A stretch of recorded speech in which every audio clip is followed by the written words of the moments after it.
Dawn arrived gently over the English countryside, wrapping the aristocratic estate in pale mist and silence. The grand stone manor stood still, its tall windows dark, its presence commanding yet calm. Inside, servants were already awake, lighting fireplaces and opening curtains. Soft footsteps echoed through corridors as the house slowly prepared to awaken, marking the beginning of another carefully ordered day. The nobleman rose before 7, guided by habit rather than alarm. His valet prepared a crisp white shirt, tailored waistcoat, and long coat. Shoes were polished to perfection. As he stood before the tall mirror, every detail mattered. Appearance was not vanity, but responsibility, a visible sign of discipline, status, and continuity within the rigid structure of 19th century English society. The lady of the house began her morning more slowly and deliberately. Layers of fabric were arranged with care, hair styled with elegance rather than excess. Before leaving her chamber, she paused by the window, observing the gardens below. Her day revolved around quiet authority, subtle decisions, and social precision, responsibilities that shaped the household as firmly as any written rule. Breakfast was served in a bright, orderly room. Fine china rested on white linen, and silverware reflected the morning light. Tea steamed gently beside fresh bread, butter, and eggs. Conversation remained polite and minimal. Silence was never uncomfortable here. It was cultivated. Even in these early hours, the family's restraint reflected a lifelong training in composure and measured expression. After breakfast, the nobleman retreated to his library. Dark wooden shelves held volumes of history, politics, and philosophy. Letters were opened carefully, some from estate managers, others from influential acquaintances. Decisions followed quietly. Meanwhile, the lady supervised the household. Instructions were delivered calmly to senior servants, schedules adjusted, standards reinforced. Running a grand estate required precision and consistency.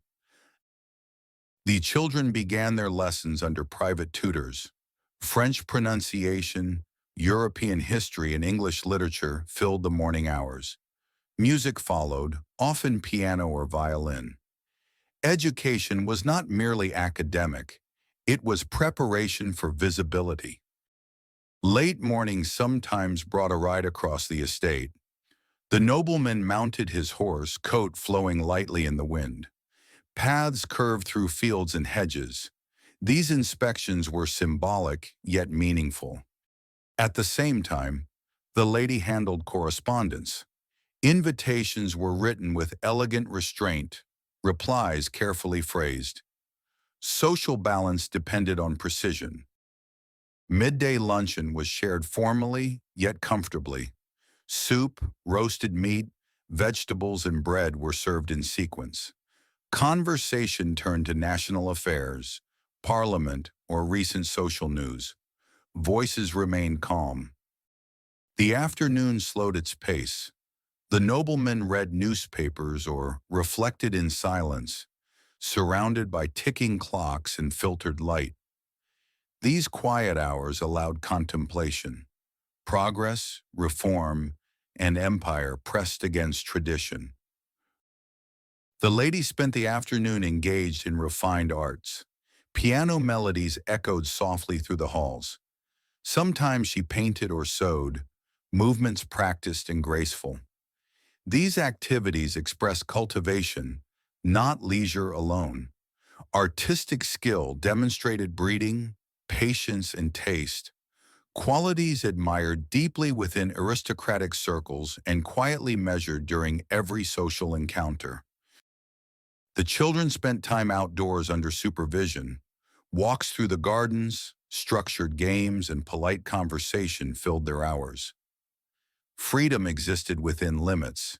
Clean clothing and proper manners mattered. Even play reinforced expectations.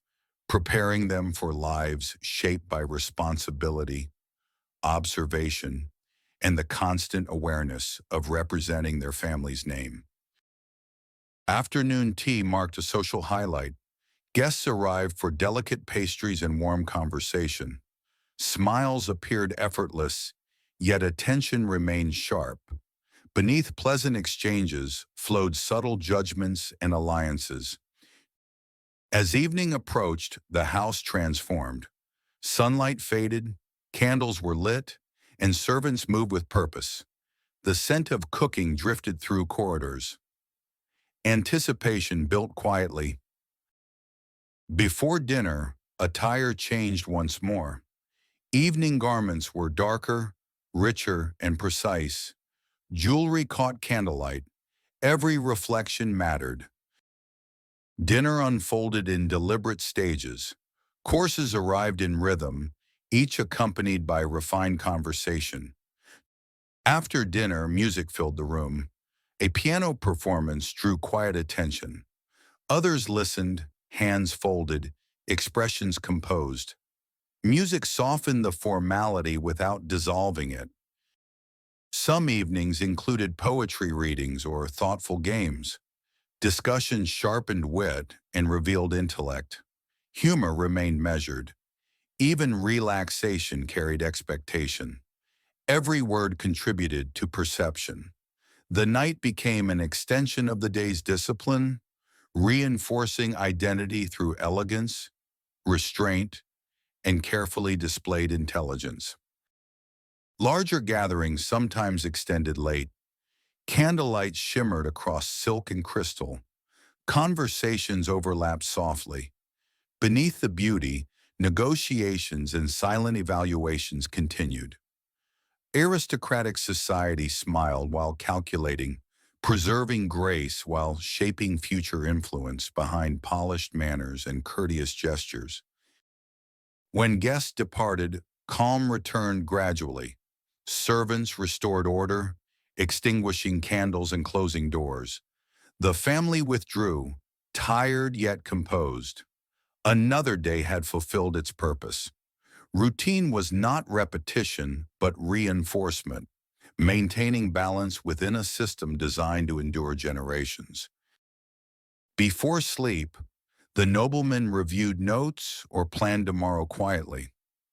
Responsibility did not fade at night. Decisions waited.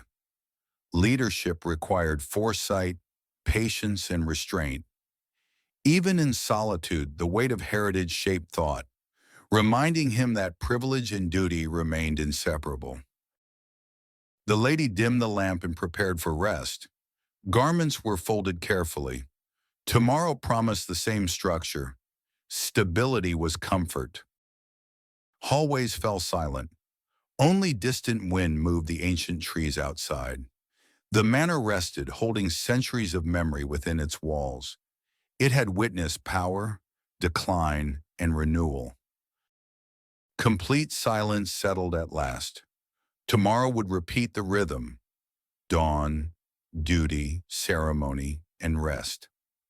Aristocratic life in 19th century England was not dramatic but deliberate, shaped by discipline and beauty.